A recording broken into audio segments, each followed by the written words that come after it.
what exists is energy in form. And relative to this integrated energy system that we call a body-mind unit, there are two qualities. There's integrative energy, that which is over on the left side of the board, and disintegrative energy, that which is over here on the right side of the board. Now, we've had the experience over the last 2 years. Our granddaughter came into the world just a little over 2 years ago. And, you know, it was this little baby, little structure. And you know something? She doesn't look like that at all today, 2 years later. And she doesn't look at all like she looked at a month or 2 months or 3 months or 4 months or 5 or 6 or 10 or 20. And what you have to conclude, if you get out of the dullness of incapacitated perception, what you notice is this form is a piece of plastic. It's in a state of becoming. And it becomes according to the energetic patterns in which we engage.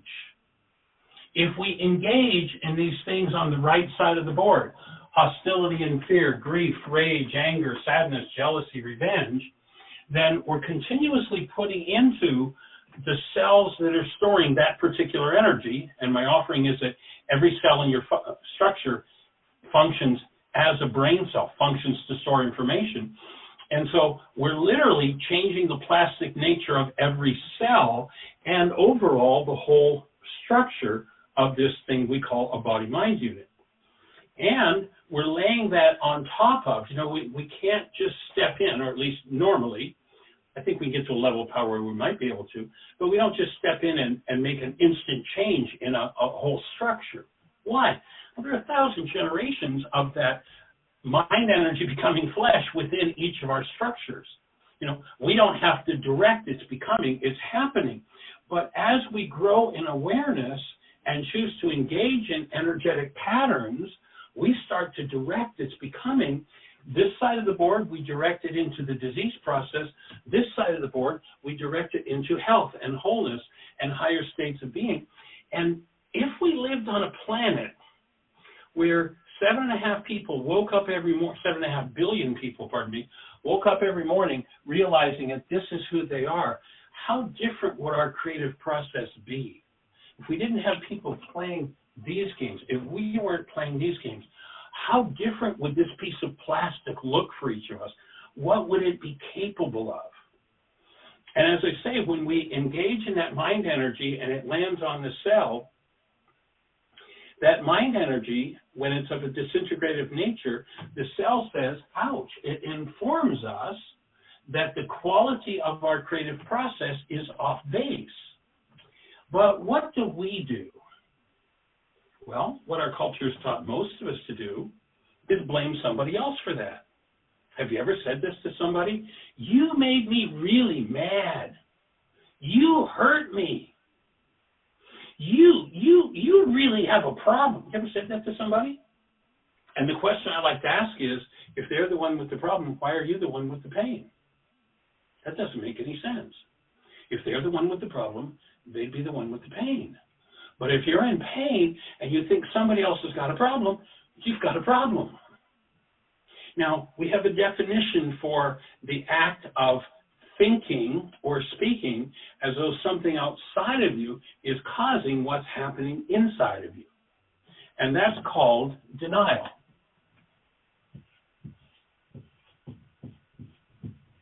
So denial is the act of thinking or speaking as though something outside of us is causing something inside of us to happen.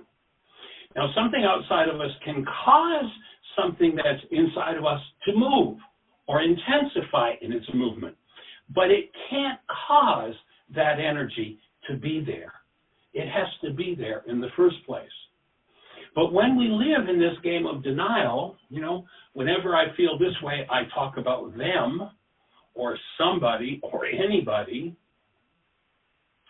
What happens is that in order to pretend that my feelings aren't coming from the interaction of my mind energy and my cells, I have to hide that whole process from myself. I literally have to dissociate from that process.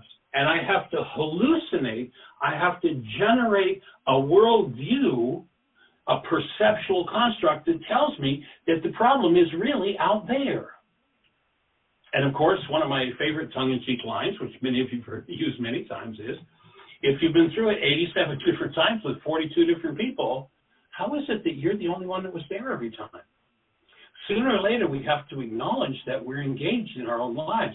But if we spend our whole lives in denial, you made me mad, you made me sad, you made me angry, you hurt me, that upset me, they disturbed me, then we have a device called a mind that continuously constructs the world we see as though that was true.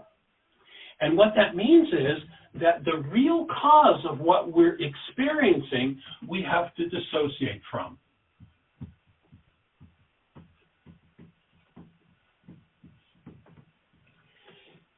And if you were involved in this work back in the early days, you'll remember that I used to write on the board, deny, suppress.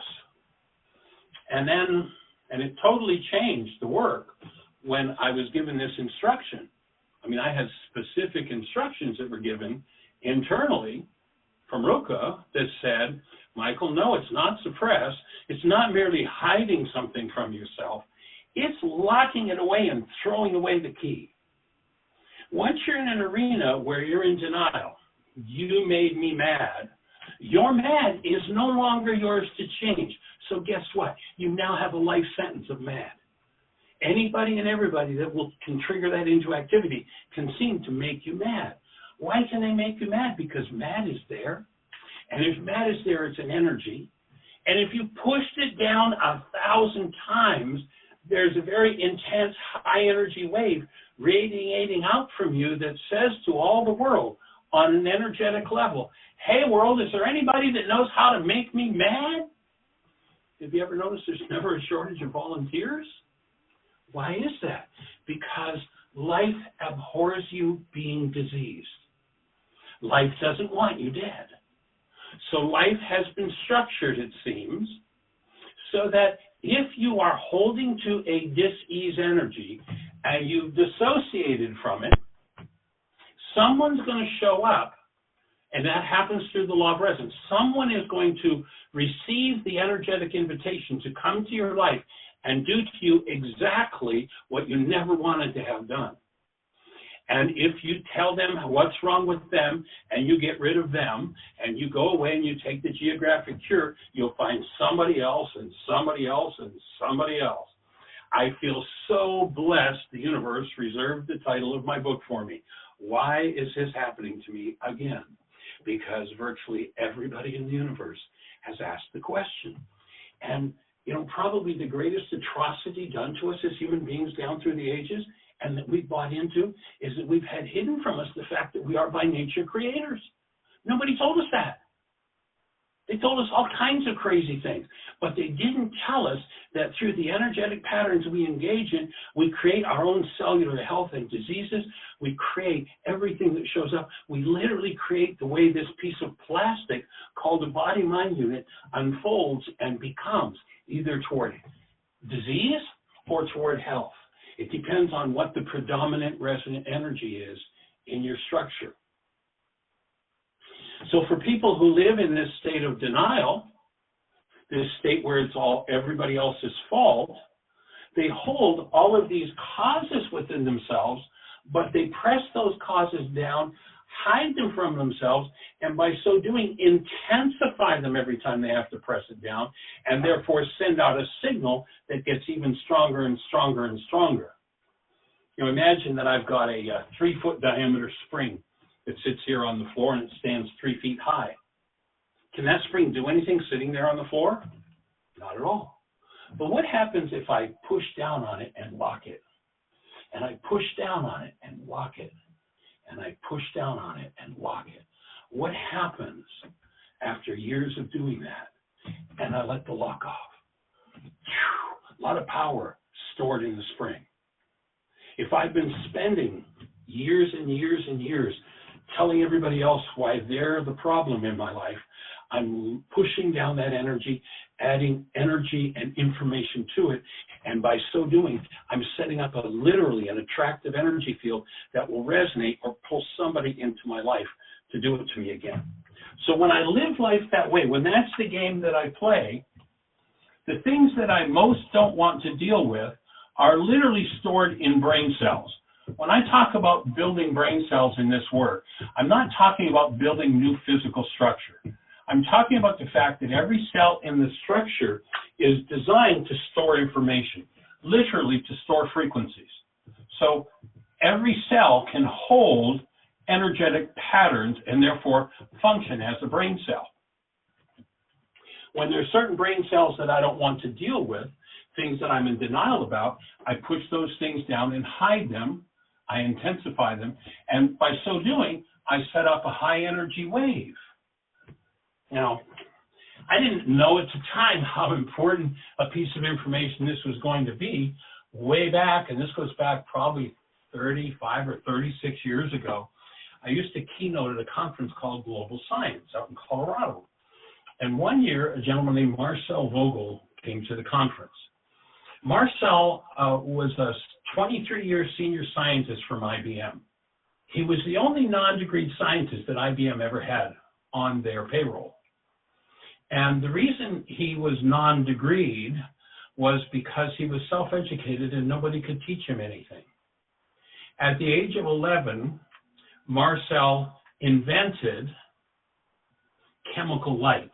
You know, you go to a football game and they've got these light sticks, and you break the glass tubes inside the plastic and the chemicals mix and they light up. Well, that was Marcel's invention. He invented that at 11. His family didn't have the money. Marcel patented it himself.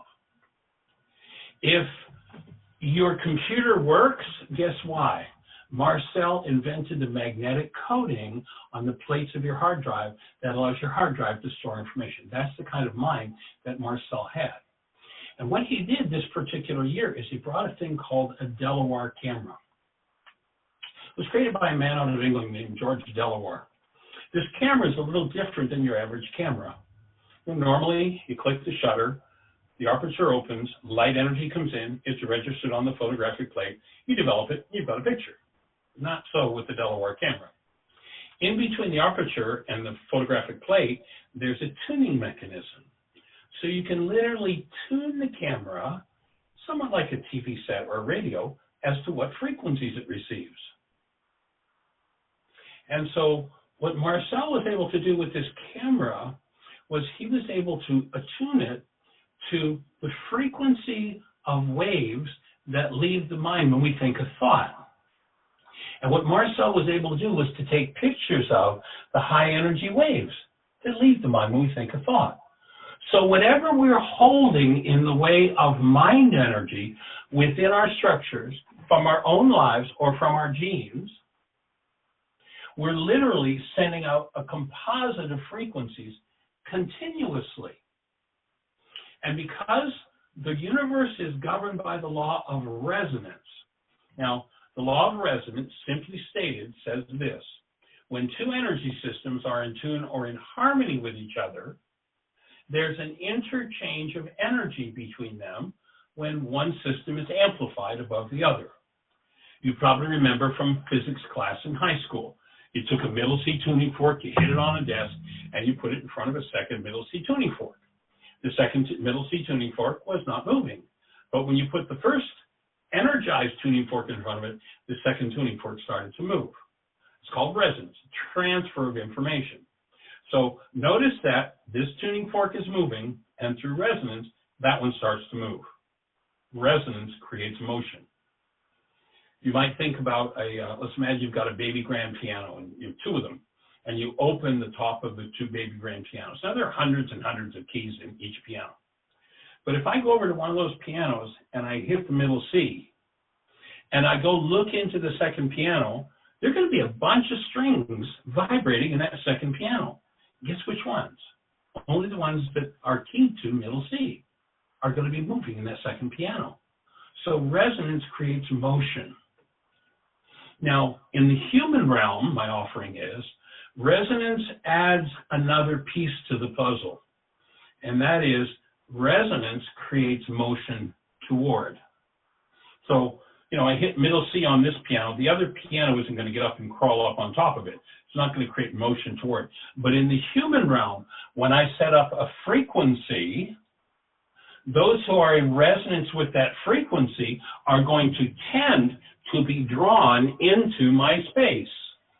And if there's something that I have denied and dissociated from 1,000 times, and it's deeply hidden away in the darkest recesses of my mind, I don't even know it's there, but having pushed it down 1,000 times, it's got a pretty powerful wave coming out of it. Now, if this person has the matching bag of garbage, if this person has the brain cells and the behaviors that match what I've denied and dissociated from, unless they are very conscious, they will tend to be directed by that energy wave. That energy wave will resonate these brain cells in them. Those brain cells will fire, constitute their, what they would call their conscious thought and behavior, and they're going to tend to do a behavior toward us. Guess what the behavior is likely going to be? Let's see if that's true. Has anybody ever gone into somebody's space totally committed to being loving, nurturing, and caring, and all of a sudden found yourself functioning like a mad banshee? What happened? Well, here's my offering. You went in totally committed to being loving and nurturing and caring, but their high energy wave set something else in motion in you. It resonated your mad banshee. And when your mad banshee started to move, that took over your behavior, and there you were, doing it to them again. That's how the why is this happening to me again principle occurs. And guess what? Even if you didn't do it, they're going to see you do it. Well, Michael, that doesn't make any sense. Oh, yeah, it does when you know how the mind operates, because here's what's going to happen. When they do that behavior, when they bounce off of that high energy wave in you and do that behavior, they're going to resonate those very brain cells that you've denied and dissociated from. When those brain cells start to fire, they're going to create a perceptual construct that will be projected from those brain cells, and you're going to show up in their mind. Literally, they will see a body that they call you in their mind with and made up of the threads of energy of what you denied and dissociated from. So they're going to show up in your mind with your problem with that. You're going to see that it's their problem. It's going to be really clear to you. But then, notice, you've been through it 87 different times with 42 different people, and you're the only one that was there every time. This is an internal process that comes about as a result of denial and dissociation. So what happens when we deny and dissociate, this is the energetic pattern that occurs, and then when those brain cells fire, and we live in a culture, psychology tends to tell us that projection is taking something that's inside of you and putting it outside of you. That's not projection. That's externalization. Projection is when I take brain cells I've denied and dissociated from, and I generate perception out of it. I generate the picture world that I see. Now, it's interesting, and of course, we've been teaching this for decades, but a couple of years ago, I don't know, maybe 4 or 5 years ago now, we came across some research that was done by the CIA. If you go to CIA.gov, you can download a book. God knows how many taxpayer dollars they spent on it. It was called The Study of Human Intelligence. And there's a chapter in it on perception. They're studying how perception works. And here's their bottom line conclusion. You can go to the CIA website and download this book free. What it says is, the mind does not record reality, the mind generates reality. This perceptual world, the world that you see, is a generated world.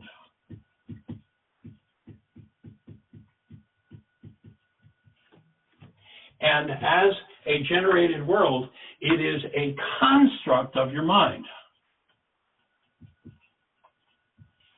And until you interrupt what's at the root of the way your mind constructs the world that you see, you will tend to be stuck in this pattern of denial, dissociation, and then projection.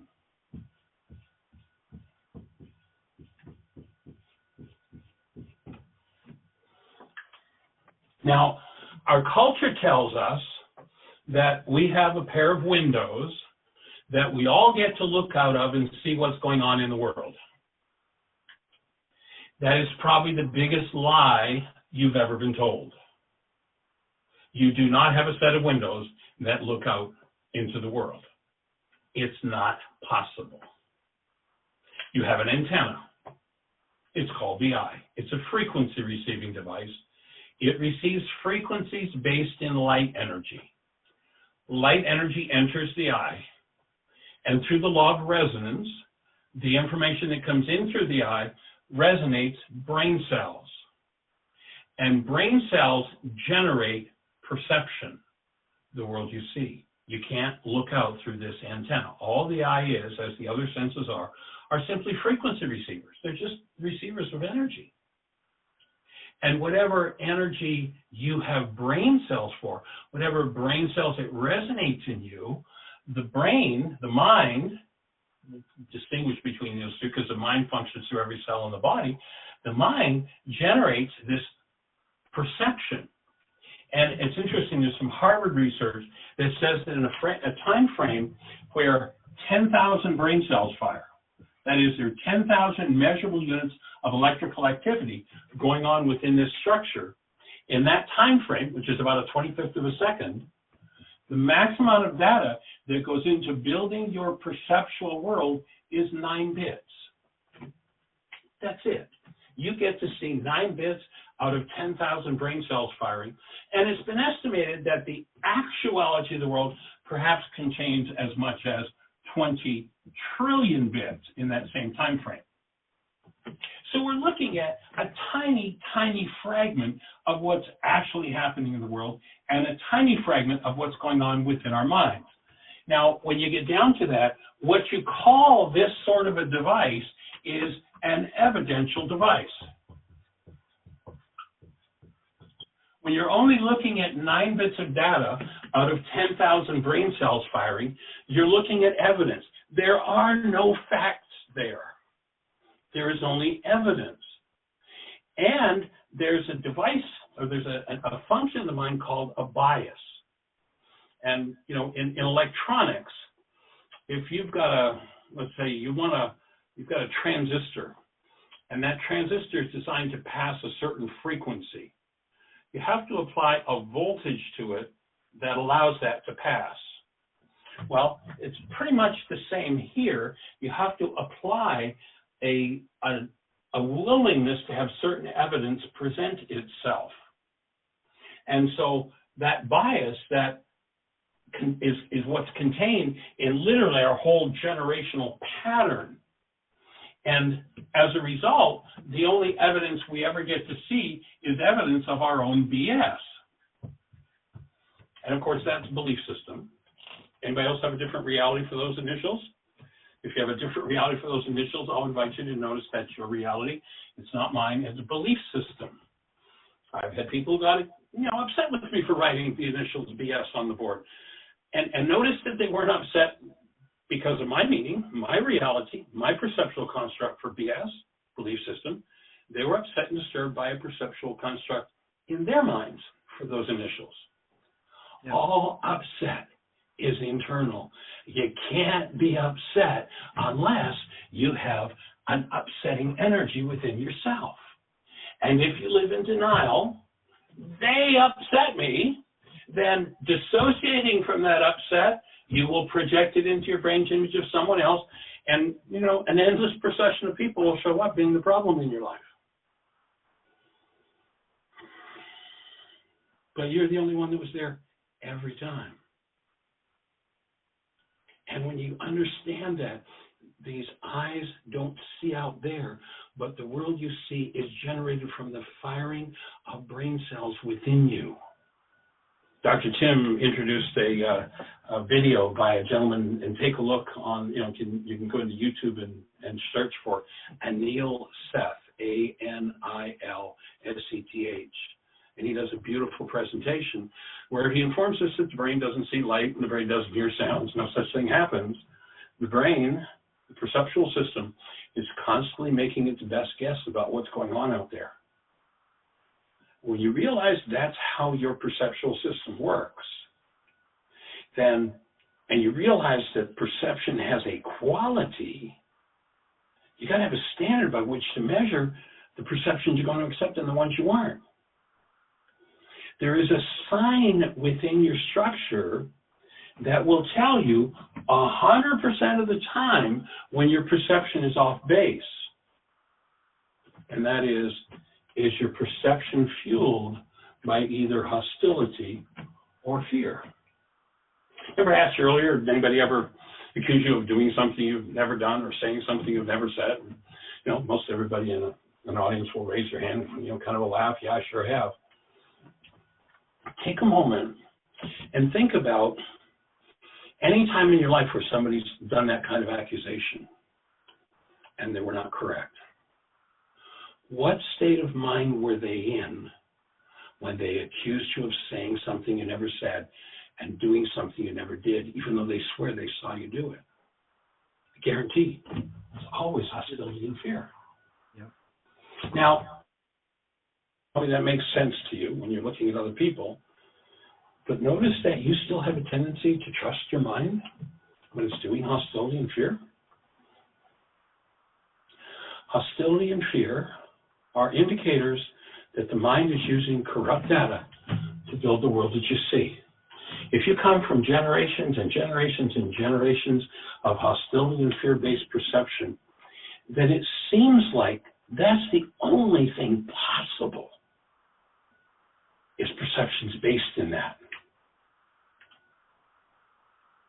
But the mind does not record reality. The mind generates reality. If your mind is generating your reality out of hostility or fear, and remember, this is reality. The perceptual output of the mind is your reality. And what's going on in the world, this 20 trillion bit world, is actuality. When you can let the actuality come in and teach you, well, what are you going to have to do to be able to do that? You're going to have to make a space for it to happen. You're going to have to collapse this projection. Guess what forgiveness does? Is forgiveness about letting other people off the hook because pain or trauma is moving in you? Forget it. Never forgive anybody for anything. And many people say, oh yeah, that's right, I have to forgive myself. Never forgive yourself for anything because you can't. It's not possible.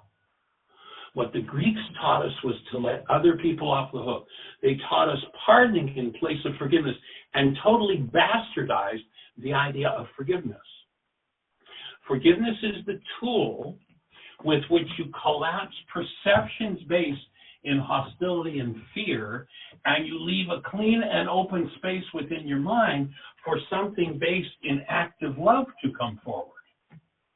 And when that happens, then what enters into and what fuels the human mind is this state of being that we are designed to function out of. And this physiological device becomes a home where love is incarnated and embodied, and it fuels absolutely everything. So the key tool that's needed, if you recognize that your life has any given arenas, you know, it might be in the arena of relationships or money or business or work or employers, employees, whatever arena it's in, if you find yourself, your mind producing hostility and fear, your job, should you choose to accept it, is to weaken those frequencies of hostility and fear until they can no longer take over your perceptual system. Now, each of us has an innate tendency to perceive life in a certain way. That's because we have generational patterns. Remember we talked about there's integrative energy, there's disintegrative energy. Interesting, in the Aramaic language, the word that describes disintegrative energy is sin. It's an interesting word in Aramaic. The word sin has nothing to do with some terrible, awful thing that you've done. The word sin in Aramaic is actually an archery term. When you picked up the bow and arrow and you fired at the bullseye and you missed the bullseye, the scorekeeper yelled sin. All it means is you're off the mark. That's all it means. And if I put an energy that's off the mark, some form of hostility or fear, into a cell, I begin the degradation of that cell. Now let's go back to the Aramaic way where they informed us the wages of sin is death. Now I can remember being a kid and thinking, oh, God's going to get me for my sins. That's what I was taught. You're going to be punished for your sins.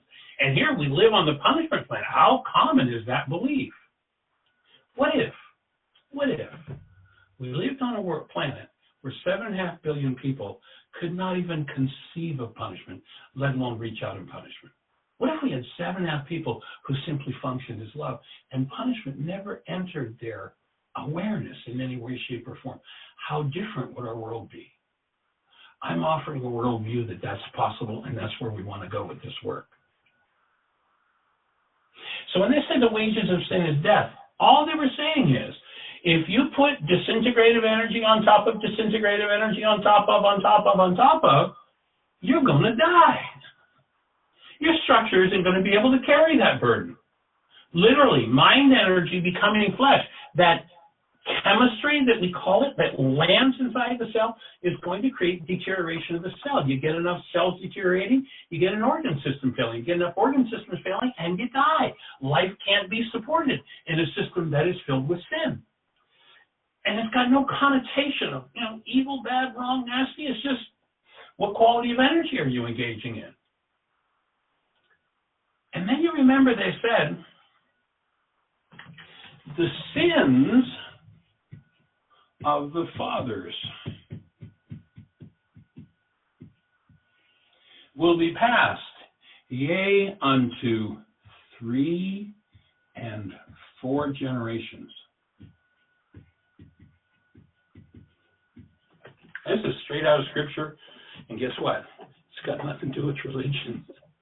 It's just the way the system works. It's interesting. I came across this morning some emails from a friend from several years ago, and I'd sent him some of the material on the Beatitudes and the Kabur's manuscript, and he passed it on to a friend of his, business acquaintance.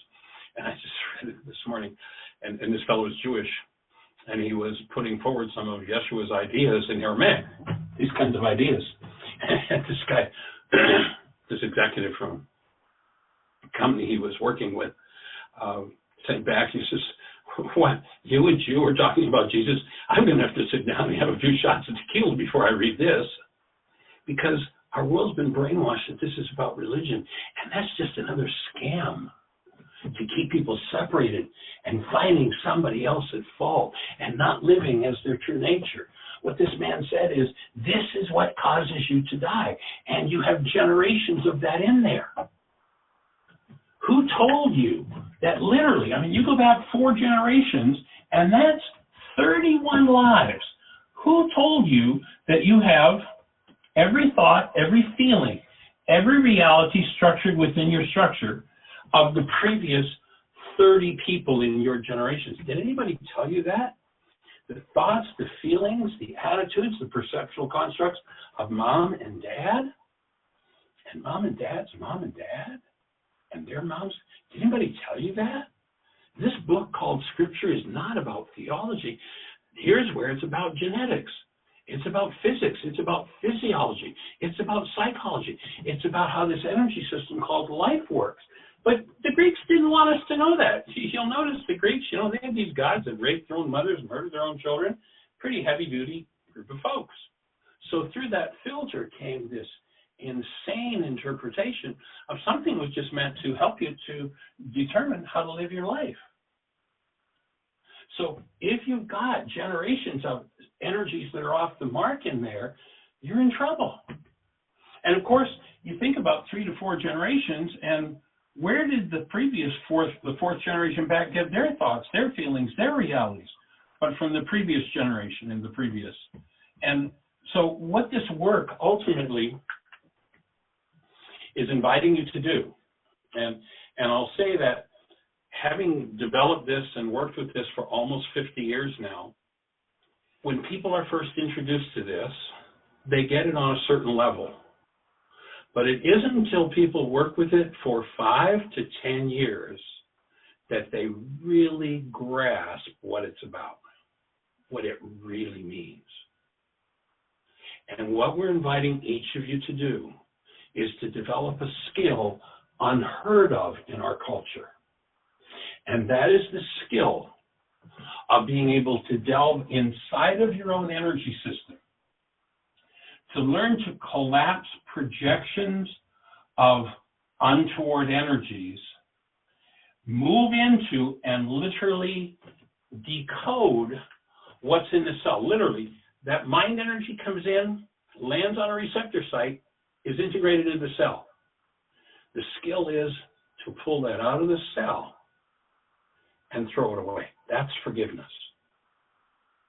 And to be able to literally develop the skill to go down to the point where you literally are sensitive enough to the energies contained within your structure that you can go back into the generational patterns and pull the neuropeptides out of the genes that create that pattern, that create this inclination that's activated in certain ways in your life. So we're inviting you to develop a set of skills. And it doesn't happen on day 1 or day 2 or day 10 or day 20.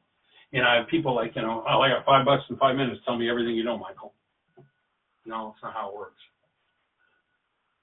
I use an example of that. And I say this by way of hopefully inspiring you to really take. I'm suggesting you do at least 2 worksheets a day in each assignment as they come, as we go through this intensive. And if you do, through the period of the 14 weeks, you'll integrate it into your life as a habit, and it will become yours for life. It's one of the benefits of doing this intensive this way, as opposed to people coming to Heartland for 16 days and doing it all, but then taking it back to their lives and trying to integrate it into their daily lives. It's a challenge. But ultimately, what we're inviting you to do is to develop the skills of being able to go into the deepest parts of your structure, access what's there and what doesn't belong, to literally be able to throw it away, to remove it. And what does that look like? What are we capable of? And I use an example. Michael J., my son, is a computer nerd. And when he was about 15, he decided he wanted to learn about computers. And I had a student friend in Kansas City who was a former NASA computer scientist. And he's someone that I've worked with for several years. He'd done my work, and we just became buds over the years. And so I called Graham and I said, hey, Michael J. wants to learn about computers, and I know you've got a computer school aside from about 4 computer businesses. Can Michael come and work with you? He said, sure. And Michael J., of course, was raised at Heartland. And thank you to Fran Tyner, because Fran was the first 2 or 3 years that we were at Heartland. And Michael J. was, I guess he was about 8 or 9. And he became Fran's tail. He went everywhere Fran went, and Fran just had this ability to do anything with his hands. So Michael learned that skill from him. And so he ended up going and living at Graham's home and doing kind of an exchange with him for room and board while he was going to school and studying computers. Actually, over a period of a couple of years, when Michael J.'s stereo system left the house, we knew he'd gone to Kansas City, and that was it. But I tell the story because there was a point where I had bought a new computer, and when I got that computer up and running, got it online, this is back when you pushed the button, it went beep, beep, beep, beep, beep, all these tones, and you got this crawling thing that happened. Well, it didn't work properly. So I called the company, and I don't know, I spent 2, 3, 4, 5 hours on with technical support. They couldn't get the computer working. So they said, well, pack it up and send it back to us. We'll fix it. So I packed it up, sent it back to them.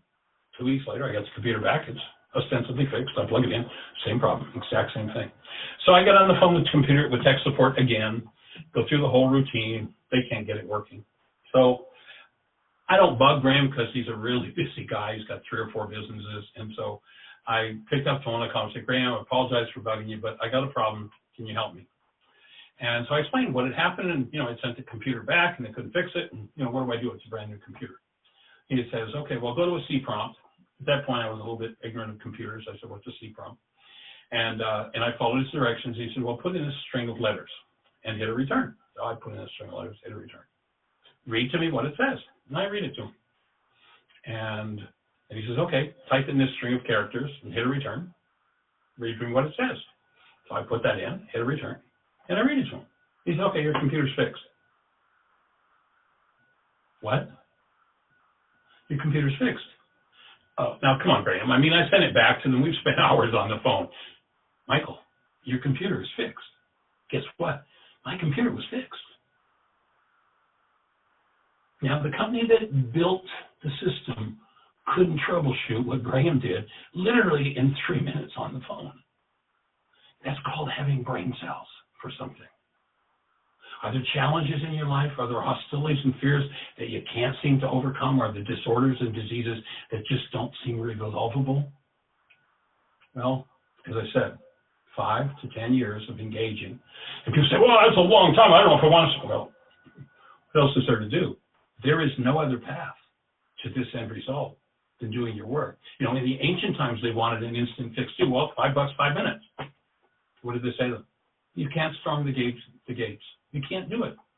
It takes doing your work. You have this body-mind unit. There are generations and generations and generations of untoward energies in there, and you've just got to clean it up.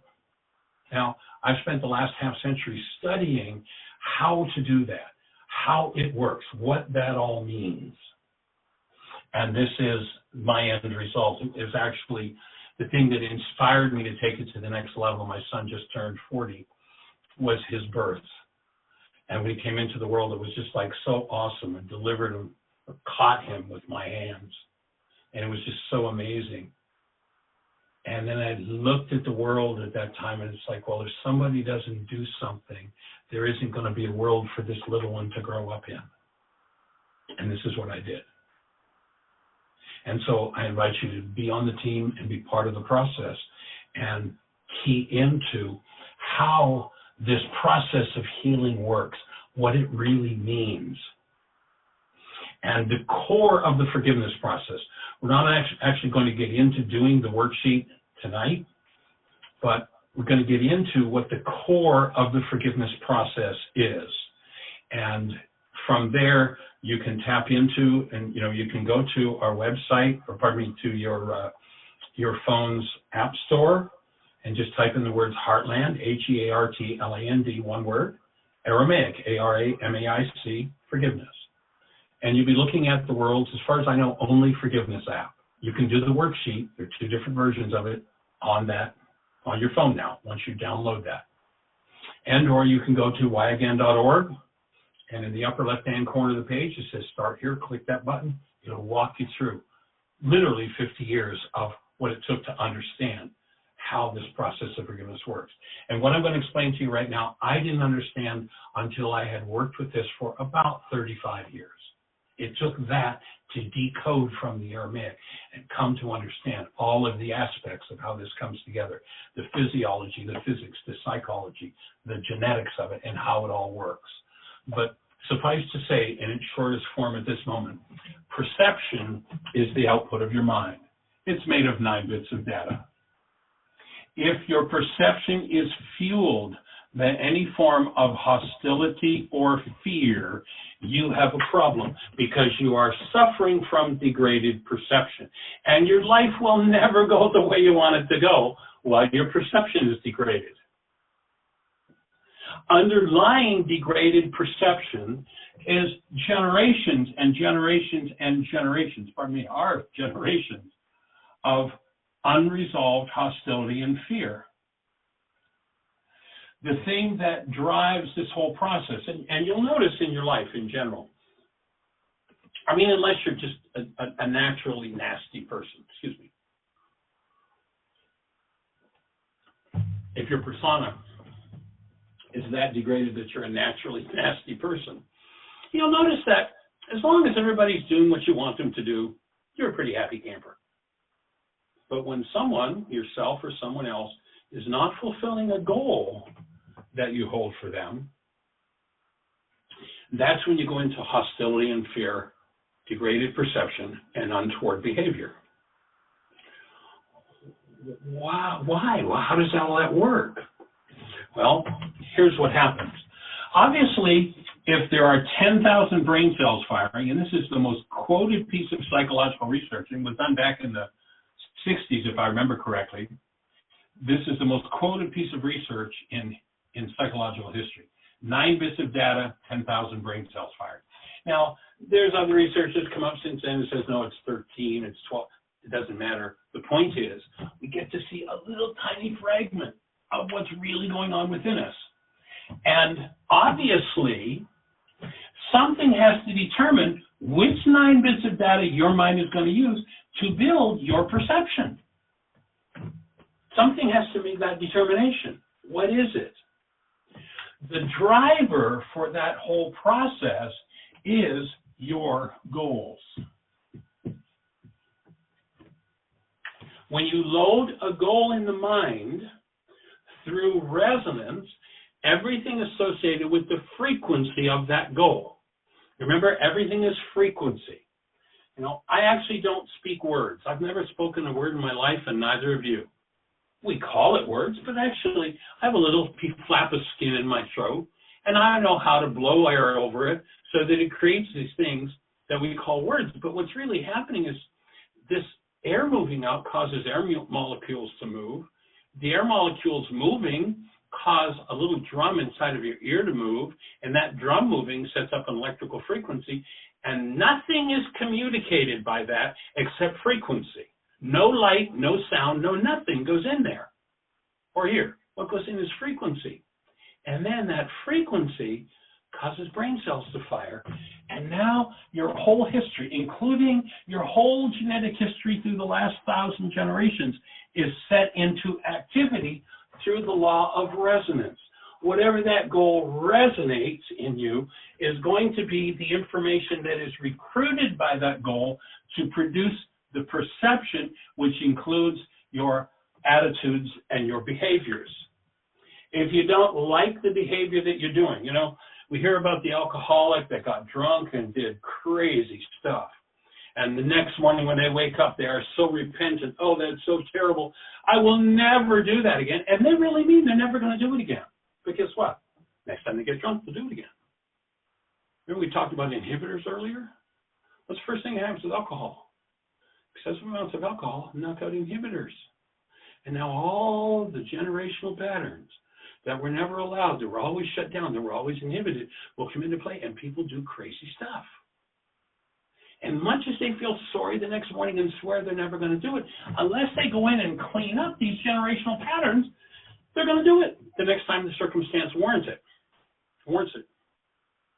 And so goals are the driver for this process of billions of bits of information moving in the world, billions of bits moving in us, and 9 bits end up producing the world we experience, the thoughts we think, the feelings we feel, and the energy we engage in.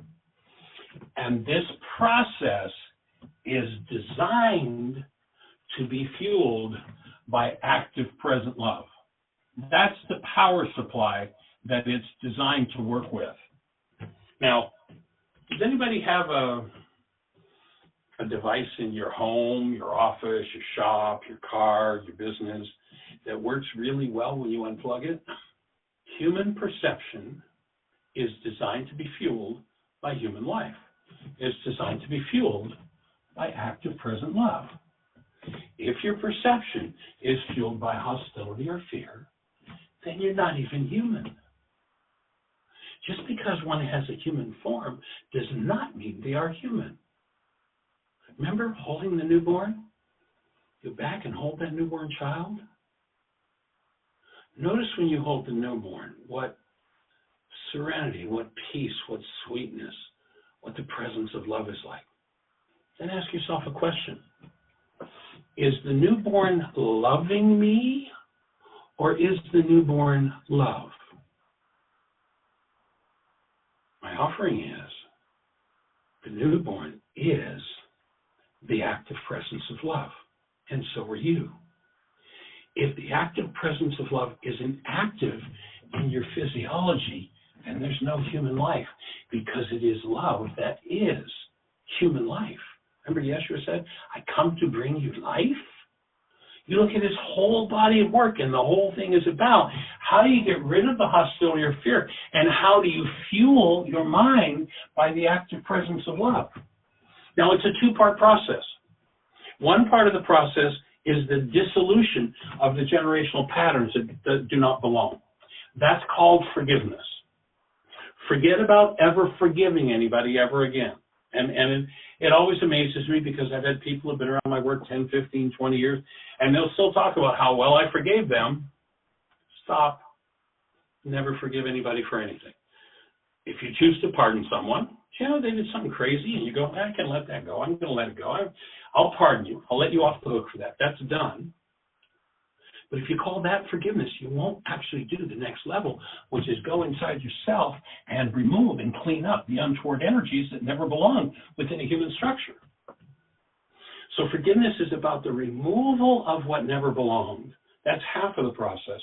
And the other half of the process is the integration of active love into every cell, to literally create a space in this form where love actively shows up in physiology.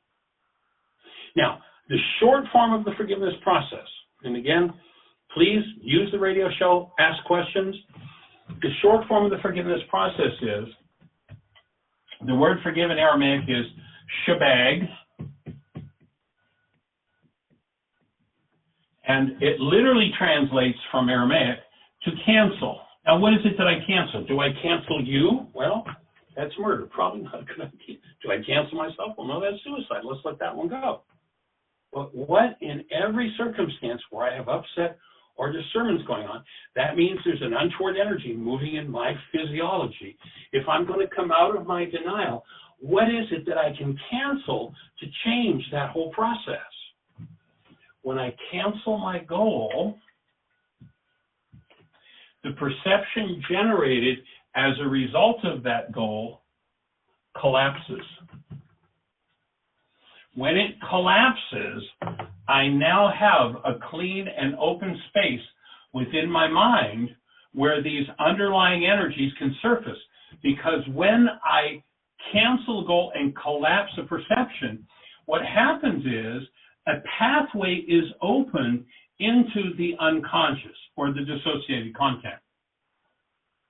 And what I've dissociated from, depending on my level of willingness, what I've dissociated from will start to come upward to awareness. Now, when I say awareness, it might just be awareness of the energy moving. And it might be specific memories of things that have happened. It's not necessary to go back and remember each dark, dirty, nasty thing that happened in your life. And it's not about laying on the couch and, examining what happened for 30 years until you find that thing. It's about living in and as the active presence of love, making a commitment to that. And as you walk through life, the next piece of work you're ready to do, resonance will bring somebody to you that will resonate what you need to deal with. If you keep it hidden, then you'll only get this surface projection, and you'll think it's somebody else. When you cancel the goal, you collapse that perception. It took me 35 years to learn this piece of information. And I understand why the Greeks turned it into pardoning, letting other people off the hook. I understand it fully, because until you've got all these pieces, the physics, the physiology, the high energy waves, until you put all those pieces together, canceling a perfectly good goal does not make any sense at all. Gee, I just want that person to cherish me. And they're raging at me. Why would I cancel my need to be cherished? Because I'm in terror? Oh, so my physiology is producing terror because I want to be cherished. Oh, so Michael, what you're saying is what you now understand about me is that in my file on being cherished, there's terror. Oh, okay, I see. So if I cancel my goal for them to cherish me, my projection on them collapses, and it opens a pathway into all this terror that's stored within my brain cell structure, and maybe the terror that's stored from 30 generations ago that needs to be unwound. Oh, now I'm starting to see what forgiveness is as I cancel the goal. Now, I have a 9-bit processor, so we're going to call it for the sake of whatever term we're going to use. If I've got something that's been going on in my bloodline for 25 or 200 generations, and I can process 9 bits at a time, what chance do I have? It's impossible. I mean, it's silly to even try.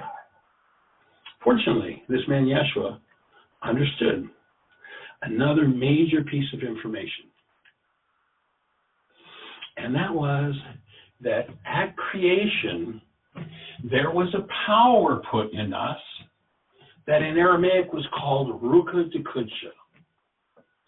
The Greeks translated these words as the Holy Spirit. It's nothing about a disembodied spirit being in the term Ruka Dekudsha in Aramaic. In Aramaic, those terms speak of a feminine elemental force in us that undoes the effects of our errors and teaches us the truth. So when I become willing enough, I will literally, I mean, one of my best examples for, 35 years or more. If you were in my workshop 35 years, or 15 years ago, these weren't the words at the top of the board. This word was suppressed. Literally, as I'm sitting and I'm making some changes to the worksheet, and the one you see on the website now or in the app is probably at least version 3020. I was sitting doing some work with it, and literally I'm told inside my head, Michael, it's not suppression. That's not clear enough. It's dissociation. What do you mean dissociation? It's not just that you've hidden it away. It's that it's no longer yours. It's gone. You can't change it. When you understand that denial, thinking or speaking as though something outside of you is the cause of this that's in you, then you have to believe that hide the real process that's happening inside of you. This genius, I mean, how did he come up with this? I don't know. But here's what he showed us. Cancel the goal. Collapse the perception. Perception drops in on its root. You've now got access to the hidden part of your mind. Bring it forward in the presence of love, and then there's a super processor that is available to you. In Aramaic, it was called Ruka Dekudsha. She, a feminine elemental force in us, that undoes the effects of our errors and teaches us the truth. So at the point where I cancel the goal and collapse, I may open so much that I'm so overwhelmed. This is part of the whole flood idea. I'm so overwhelmed. There's just so much to move. How do I do it? I connect with Ruka. What is Ruka? In the original Aramaic, they never said anything about God sending out His Spirit. What it says is the Creator sent out His breath. We have access to this phenomenal super processor called Ruka Dekudsha. She will, if you invite her to, undo the effects of your errors and teach you the truth. Now, if you've still got a use for one of your lies, well, I just want to keep this little bit of hostility back here so I need to protect myself, then she's not going to touch your hostility. It's yours. Hang out with it all you need, all you want. But when you're willing to surrender, when you're ready to really let it all go, she will process you right down to your genetic toes.